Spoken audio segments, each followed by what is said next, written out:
یہ بتا دیجیے گا سر کہ آپ کو کیا لگ رہا ہے یہ جو مجھے اس کی جو ہیڈنگ ہے وہی ہے کہ for setting aside the Supreme Court Practice and Procedure Bill. Irfan Qadir Sahab, اگر آپ مجھے تھوڑا سا آئیڈیا دے سکیں سر کہ یہ سپریم کورٹ نے ہم خیال بینچ تو بنا لیا, لیکن اس کا جو ٹائٹل ہے کیا وہ انگریزی میں کچھ اس طرح لگ رہا ہے یا واقعی آپ کو لگ رہا ہے کہ فیصلہ تو ہو چکا ہے فار سیٹنگ اسائڈ؟ یہ تو ایسے ہی ہے جیسے آپ لکھیں کہ setting aside something which is yet to come into existence, یعنی ایک چیز جو فی الحال ایگزسٹ ہی نہیں کرتی اس کو یہ سیٹ اسائڈ کرنے کے لیے یہ بینچ بنا دیا گیا. اور پھر جیسے آپ نے کہا کہ ایک تو اس میں وہ لوگ ہیں جس کو کہ ہم خیال بینچ کہتے ہیں, جس میں کہ چیف جسٹس صاحب کے ساتھ بشمول 3 اور جج صاحبان ہیں جو کہ بار بار ان کے ساتھ بیٹھتے ہیں, اور اس کے علاوہ جو باقی 4 ہیں یہ وہ ہیں جو کہ out of turn supreme court میں لائے گئے ہیں, سینئر ججز کو سپرسیڈ کر کے ہائی کورٹ سے ان کو یہاں لے کے آئے ہیں. تو یہ بہت ہی لاپ سائڈڈ بینچ ہے, اور یہ اس جو ریسنٹ فیصلہ تھا ابھی جسٹس فائد عیسیٰ کا بینچ فارمیشن پہ, اس کی بھی یہ وائلیشن آف دیٹ یہ بینچ بنایا گیا ہے. اور آسان بات تو یہ تھی کہ اگر انہوں نے 8 ججز کا بنانا بھی تھا تو کم از کم دوسرے 3 سینئر ججز کو تو شامل کر لیتے, جس میں جسٹس فائد عیسیٰ, جسٹس منصور اور جسٹس وہ سردار طارق مسعود, ان تینوں کو بھی بیچ میں لے آتے. لیکن چیف جسٹس صاحب اتنی بند گلی میں پھنس گئے ہیں کہ وہ کوئی بھی ایک ایسا جج نہیں لانا چاہتے جہاں پہ کہ کوئی ڈفرنٹ ویو پوائنٹ کو ایکسپریس کر سکے. تو یہ تو ان کی ایک لگ رہا ہے کہ ایکسٹریم انٹلیکچوئل ویکنیس اس وقت اس کا شکار ہو چکے ہیں کہ وہ یہ برداشت ہی نہیں کر سک رہے کہ کوئی ایسا جج بیچ میں بیٹھ جائے جو کہ ایک ان کو ڈفرنٹ اسپیکٹرم, ایک ڈفرنٹ وائس اس کی ہو یا ایک ڈفرنٹ پوائنٹ آف ویو ہو. تو یہ میں سمجھتا ہوں کہ اس وقت اس کی لیجٹمیسی جو ہے اس بینچ کی نہ صرف کہ وہ نہیں ہے بلکہ منطقی اعتبار سے اس طرح کا بینچ بنانا, لیجسلیشن جو ہے اس کو تو آپ سسپینڈ بھی نہیں کر سکتے, اور یہاں لیجسلیشن وجود میں بھی نہیں آئی اور آپ ایک بینچ بنا رہے ہیں. تو یہ میں سمجھتا ہوں کہ میرے نزدیک تو یہ مس کانڈکٹ ہے ان حالات میں چیف جسٹس کے پارٹ پہ. تو آپ کیا مشورہ دیں گے, کیونکہ آپ نے ریپرزینٹ بھی کیا ہے الیکشن کمیشن کو بھی, حکومت کو بھی, آپ کیا ایڈوائس دیں گے کہ کیا کس چیز پر جا کے وکیل اپنے دلائل دیں, کیونکہ آلریڈی فیصلہ اگر ہو چکا ہے تو پھر دلائل کس چیز کے دینے ہیں, کیا سنوائی ہونی ہے کل؟ میرا خیال ہے وکیلوں کو بتانا چاہیے چیف جسٹس کو کہ جی آپ کے جو انٹرنل کانفلکٹس ہیں پہلے وہ دور کریں, پھر اپنے جو بردر ججز ہیں ان کے جو فیصلے ہیں آپ ان کو مانیں,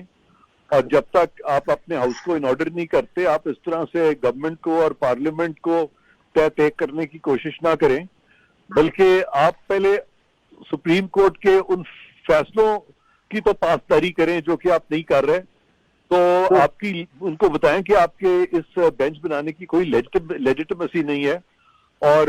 گورنمنٹ جو ہے اس طرح سے اگر آپ وائلیٹ کریں گے اور پارلیمنٹ کو کوشش کریں گے انکانسٹیٹیوشنلی سبجوگیٹ کرنے کی یا انڈرمائن کرنے کی, تو حکومت آپ کا ساتھ ان چیزوں میں نہیں دے گی. And chief justice should be told point blank, there should be no second opinion about it. اچھا سر, ابھی یہ جو ایک متنازع فیصلہ پہلے بھی موجود ہے, وہ 4-3 اور 3-2 کی ڈویژن اب تک واضح نہیں ہو پائی ہے. ظاہر ہے پارلیمنٹ کے فائدے میں ہے کہ یہ تھوڑا مرکی واٹرز میں ہی رہے فیصلہ, اور ٹھیک ہے پارلیمنٹ نہیں کرانا چاہتی الیکشن, یا پارلیمنٹ نے پوزیشن لے لیا کہ اندر پیسے نہیں دینے. اب الیکشن کمیشن نے ماتحت عدلیہ کی بات تو سن لی, لیکن اب وہ پھر اپنے اختیارات کا خود تجاوز کرنے کے لیے انہوں نے سینٹ سے رابطہ کیا کہ ہمیں بتا دیں پھر ہمارا کیا اختیار رہ گیا ہے اگر سپریم کورٹ نے ہمیں بتانا ہے. اور آج سپریم کورٹ اس پر بھی برہم ہوئی ہے, آپ نے ان کی ورڈنگ بھی پڑھ لی ہے کہ یہ تو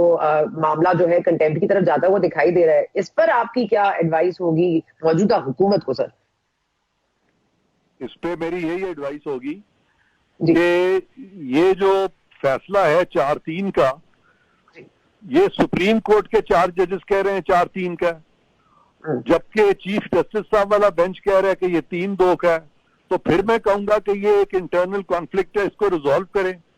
آپ یہ 3 ججز جو 3-2 کہہ رہے ہیں وہ کیسے 4-3 کی نفی کر کے حکومت کو نوٹسز ایشو کر سکتے ہیں؟ ہرگز نہیں کر سکتے. تو میں سمجھتا ہوں کہ گورنمنٹ کو بالکل جو گورنمنٹ کی جو بھی لیگل ٹیم وہاں پہ موجود ہوگی ان کو چیف جسٹس کو بتانا چاہیے کہ آپ اس طرح کی چیزیں نہ کریں جس سے کہ جوڈیشری کو بھی آپ انڈرمائن کریں اور جوڈیشری کی آپ تصدیق کروائیں اس طرح سے ایز این انسٹیٹیوشن. تو آپ پہلے اپنے انٹرنل کانفلکٹس ریزالو کریں تاکہ آپ کے ان فیصلوں میں لیجٹمیسی کا آنسر جو ہے مل سکے, فی الحال آپ کے فیصلوں کی جو لیجیٹمیسی ہے وہ بھی وانٹنگ ہے اور ٹرانسپیرنسی بھی نظر نہیں آ رہی جس طریقے سے کہ آپ بینچ بنا رہے ہیں. اچھا سر، بھارت کا بڑا اگزامپل دیا جاتا ہے کہ جی دیکھیے انڈیا میں اس طرح کے قوانین ہے، انڈیا میں اس طرح کے جنرلز ہیں، انڈیا میں اس طرح کے کورٹ مارشل ہو جاتے ہیں. انڈیا میں آپ کو بھی یاد ہوگا جو جج صاحبان آ کے انہوں نے پریس کانفرنس کی تھی. کیا ہم اس ڈسٹربنگ چیز کو ہم دوبارہ ریپلیکیٹ کرنے تو نہیں جا رہے اس ملک میں؟ Because now things are looking like they coming to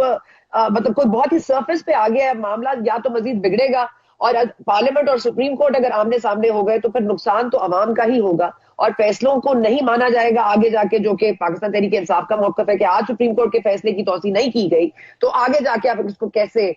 کریں گے؟ تو اس کو بھی ذرا فرما دیجیے گا سر، اس پر کیا پوزیشن ہے آپ کی؟ فی الحال تو پارلیمنٹ اور سپریم کورٹ آمنے سامنے نہیں ہے،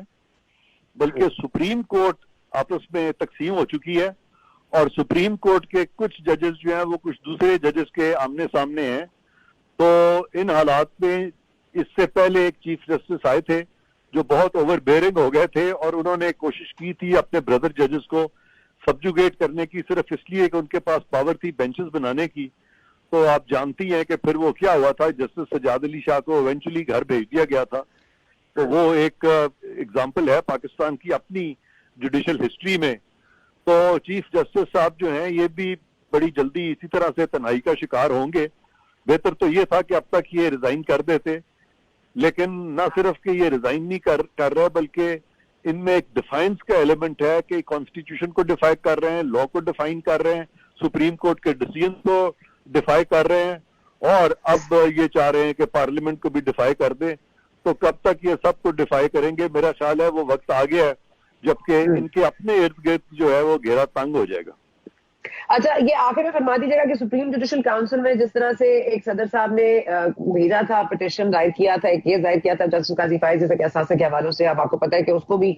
واپس ودرا کر لیا اس موجودہ حکومت نے، لیکن اس کا بھی فیصلہ محفوظ ہی ہوا ہے. ان کو منظور امان صاحب کو اٹارنی جنرل کو سن تو لیا چیمبرز میں، لیکن اب تک وہ فیصلہ بھی سامنے نہیں آیا. کل فائز عیسی صاحب کے حوالے سے ایک وزارتی بیان بھی سامنے آیا جس کا کہا جا رہا تھا کہ وہ معافی ہے، لیکن میرا تو نہیں خیال کہ وہ معافی ہے. اس پر بھی ذرا نظر ڈال دیجیے گا سر، کیونکہ آج بار کاؤنسل تو کہہ رہی ہے جسٹس جمالی بھی گئے تھے سینٹ میں، تو then what is the problem if Justice Qazi Faez Isa went؟ تو جج پکڑ رہا ہے کہ اندر سے یہ بھی آوازیں اب آ رہی ہیں کہ جسٹس قاضی فائز عیسی بھی اوور سٹیپ کر رہے ہیں یا کیا کر رہے ہیں. اس پر آپ کے تھاٹس؟